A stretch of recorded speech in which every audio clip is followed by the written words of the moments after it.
नमस्कार दोस्तों, welcome to Akshay Malhotra vlogs. और आज हम आए हैं एक और दिल्ली का हिडन टेंपल एक्सप्लोर करने, जो कि है तिरुपति बालाजी का टेंपल। तिरुपति बालाजी का ये जो टेंपल है हमारे विष्णु जी के वेंकटेश्वर रूप को समर्पित है।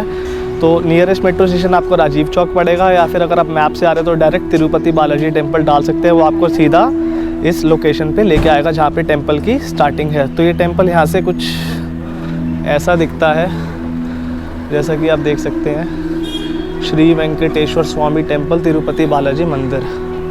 और ये कुछ इसकी एंट्री है। हमने अपनी बाइक यहाँ पे पार्क कर दी है। और ये देखिए, ये इसकी टाइमिंग्स है आरती वगैरह की और सब कुछ आप इसको पढ़ लीजिएगा। और ये इसकी एंट्री है यहाँ से। और देखिए कितना सुंदर बना हुआ है यार ये टेंपल। ये सुंदर बहुत ज़्यादा है टेंपल। वाओ। अब यहीं पे आप जैसे आएंगे, आपको जो है चप्पल जूते खुद ही उतार के रख दीजिएगा और जाते हुए आप पहन सकते हैं, सुविधा उपलब्ध है। और चलिए फटाफट जूते यहाँ पे उतारते हैं और चलते हैं फटाफट हाथ धो के अंदर दर्शन करने। और आपको भी दर्शन कराते हैं यहाँ की एक एक चीज़ के बारे में, और आपको बताएंगे यहाँ की पूरी हिस्ट्री कि क्यों इनका नाम तिरुपति बालाजी पड़ा, तिरुमला पर्वत पे ये क्यों स्थित है, किन्होंने इनको स्थापना दी और क्यों इनकी इतनी मान्यता है। तो चलिए फटाफट चलते हैं।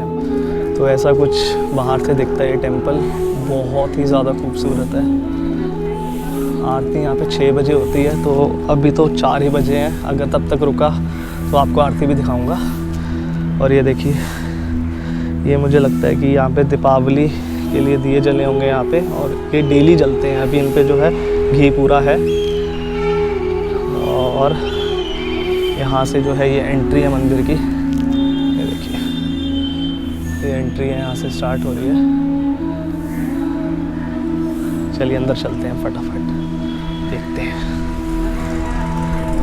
जय हो। अब बात करते हैं तिरुपति बालाजी की कुछ हिस्ट्री के बारे में और बहुत ही ज़्यादा कुछ अच्छी इन्फॉर्मेशन के बारे में। तो एक कथा के अनुसार, जब भृगु जी ने विष्णु जी की छाती पर प्रहार किया था, उनकी छाती पर लात मारी थी, तो लक्ष्मी जी जो है बहुत ज़्यादा नाराज़ हो गई थी विष्णु जी से, क्योंकि लक्ष्मी जी जो है विष्णु जी के हृदय में यानी कि उनकी छाती में वास करती हैं। तो इस बात से वो नाराज़ होकर वैकुंठ क्षीर सागर, जहाँ पे विष्णु जी विराजमान है, वो वहाँ से चली गई थी नाराज़ होकर। और उन्होंने धरती पर दक्षिण भारत में तिरुमला पर्वत पे अवतार लिया था और वहाँ पे वो स्थापित हो गई थी। तो विष्णु जी ने भी जो है श्रीनिवास बन के तिरुमला पर्वत पर धरती पर अवतार लिया, और वहाँ पे जहाँ पे लक्ष्मी जी स्थापित थी, उन्हीं के पास में वो भी स्थापित हो गए। वहाँ पे कन्या हुई वेदवती के नाम से। अब वेदवती कौन थी, ध्यान से सुनिएगा। वेदवती वो कन्या थी जब रामायण के टाइम पे प्रभु श्री राम ने जो असली सीता माता थी उनको जो है अग्नि में प्रवेश करा दिया था लीला होने से पहले। और जो दूसरी सीता माता थी उनका नाम था वेदवती, जिनको रावण ने अगवा किया था और उनको जो है अपने साथ लंका ले गया था। उनका वध करने के बाद जब वेदवती ने बोला कि प्रभु, आपका अभिनय किया है मैंने इस जन्म में आपकी बीवी बनने का, आपकी पत्नी बनने का, तो मेरे को कब ये सौभाग्य मिलेगा कि मैं आपकी अर्धांगिनी सच में बन सकूंगी। तब प्रभु श्री राम ने बोला था कि मैं कलयुग में दोबारा से आऊँगा श्रीनिवास बन के, तब मैं तुमसे विवाह करूँगा। तो वही वेदवती जो है पद्मावती के नाम से कलयुग में जन्मी, और प्रभु विष्णु जो है श्रीनिवास के नाम से जन्मे, और इन दोनों का विवाह हुआ। तो ये हुआ पहला विवाह। दूसरा विवाह हुआ प्रभु श्रीनिवास यानी कि विष्णु जी के जो अवतार हैं हमारे, दूसरा उनका हुआ विवाह लक्ष्मी जी के साथ, जो कि रूठ के आ गई थी। और तीसरा विवाह उनका हुआ था भूदेवी के साथ। भूदेवी कौन है, हमारी धरती देवी, हमारी लीला देवी। तो ये 3 विवाह हुए। पहला किसके साथ हुआ, श्री देवी, श्री मतलब हमारी लक्ष्मी जी जो नाराज़ होके आ गई थी। दूसरा हुआ पद्मावती के साथ, जो कि वेदवती थी, अब पद्मावती हो गई। और तीसरा हुआ हमारी लीला देवी के साथ, यानी कि हमारी भूदेवी, हमारी धरती माता। तो ये 3 विवाह हुए, इसीलिए उनका नाम पड़ा तिरुपति बालाजी पहले, उसके बाद उनका नाम हो गया तिरुपति बालाजी। और आप मानेंगे, उनके जो बाल हैं वो आज भी नेचुरली ग्रो करते हैं जैसे हमारे करते हैं। और दूसरी चीज़ जो बहुत ही ज़्यादा इंटरेस्टिंग है, उनकी जो पीठ है वो हमेशा गीली रहती है। अब क्यों गीली रहती है, क्योंकि जो विष्णु जी है वो क्षीर सागर पे विराजमान है। अब वो अगर पीठ की तरफ से लेटेंगे तो भाई सीधी बात है, कोई सागर पे लेटा हुआ है, हमारे भगवान जी सागर पे विराजमान है, तो उनकी पीठ हमेशा गीली रहेगी। तो उनकी जो पीठ है वो नेचुरली गीली रहती है और बाल हमेशा बढ़ते हैं। उनके हाथ में जो है शंख और चक्र हमेशा रहते हैं। अब बात करते हैं उनको जो है तिरुमला पर्वत पर विराजमान किसने किया। विराजमान उनको किया था श्री रामानुजाचार्य जी ने। अब वो कौन थे? श्री रामानुजाचार्य जी भी विष्णु जी के ही एक अवतार थे। तो एक बार की बात है, श्री रामानुजाचार्य जी के जो गुरु थे उन्होंने उनको गुरु मंत्र दिया और बोला कि भाई इसका जाप कर, जितना तू इसका जाप करेगा उतना ही तुझे मोक्ष की प्राप्ति जल्दी होगी, पर ये किसी को नहीं बताना, ये सिर्फ अपने तक रखना है।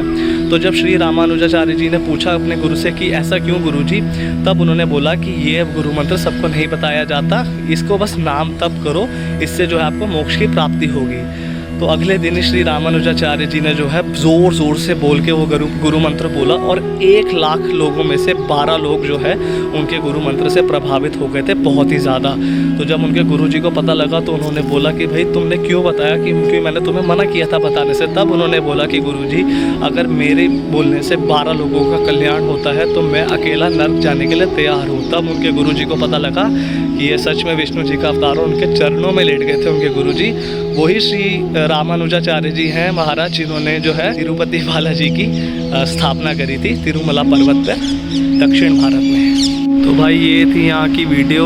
अंदर फ़ोन अलाउड नहीं था अंदर लेके जाना, मतलब इस गेट से जो है आप अंदर फ़ोन या फिर कुछ भी गोप्रो वगैरह नहीं लेके जा सकते। बट मैंने आपको पूरे क्लिप्स और वीडियोस और फोटोज़ के ज़रिए पूरा इसका हिस्ट्री बताया, इंपॉर्टेंट इन्फॉर्मेशन बताई। बट मंदिर बहुत ही ज़्यादा ब्यूटीफुल और बहुत ही ज़्यादा अच्छा बना हुआ है, तो आप ज़रूर आ सकते हैं यहाँ पे अपनी फैमिली के साथ। तो ये थी आज की वीडियो, आशा करता हूँ आपको अच्छी लगी होगी, आपने भी मेरे साथ तिरुपति बालाजी के दर्शन किए होंगे, आपको यहाँ की हिस्ट्री अच्छी लगी होगी। तो चलिए चलते हैं अब और आपको जल्दी मिलते हैं नेक्स्ट वीडियो में। Till then bye bye from Akshay Malhotra vlogs. चलिए बाय।